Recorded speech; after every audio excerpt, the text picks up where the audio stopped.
Proud to introduce my friend and Leeds for Europe stalwart and Facebook legend, Mr. Peter Packham. Thank you. Good afternoon, everybody. What a great load of speakers we've had, haven't we? Yeah. Well, now you're stuck with me. So now we've been talking about why we need to rejoin the European Union, and we've been talking about things like trade, freedom and movement, but to me there's a more important reason. Now, before Russia invaded the Ukraine, if I was to ask you which is the most violent, where are the most wars in the world, you might say the Middle East, or you might say Africa. Well, that's not true. The most violent continent in the world over several hundred years has been Europe. For hundreds of years, the crown heads and prime ministers and leaders of countries all over Europe have fought each other.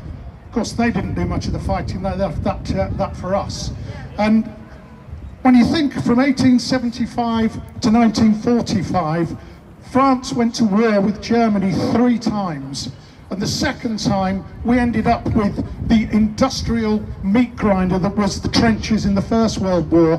And then we had the Second World War not so long after, when countless millions of people had died, and we still to this day don't know how many people died in the Second World War. And it was out of those ashes, that's where the European Union came out of. Because the European Union started as a peace project.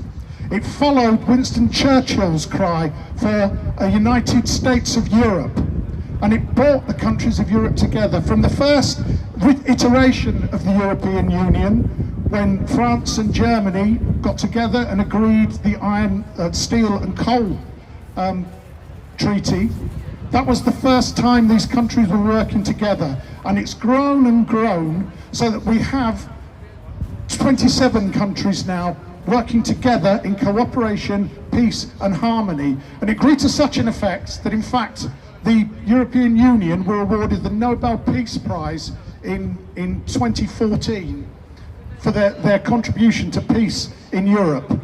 And in the citation it pointed out that France and Germany have been to war 3 times, but now it is absolutely unthinkable that France and Germany would ever go to war with each other, because the European Union has been the most successful peace project in the history of mankind.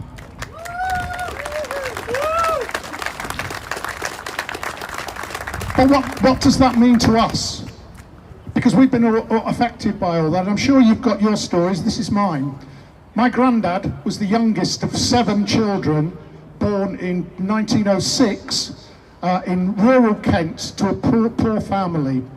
And the only option for a young man there and then was they either became a farm labourer or they joined the armed services. My granddad joined the army. In fact, he ended up in the 4th Hussars, which, if you know your history about the army, that was Churchill's regiment.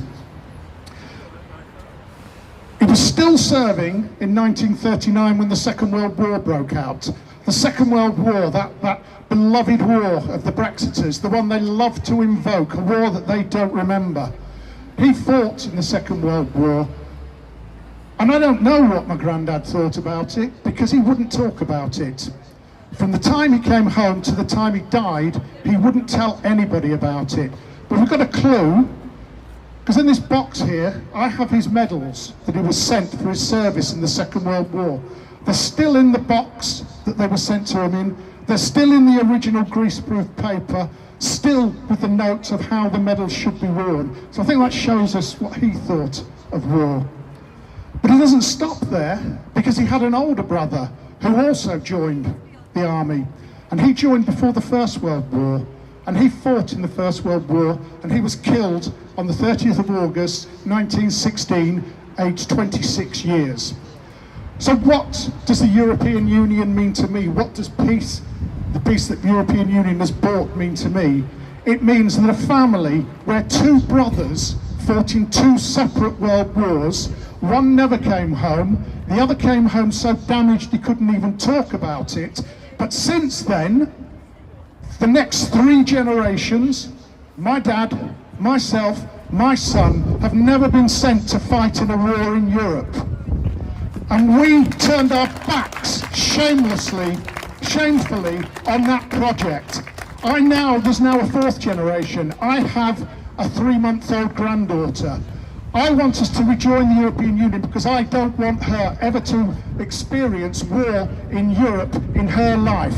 That is why we must rejoin the European Union.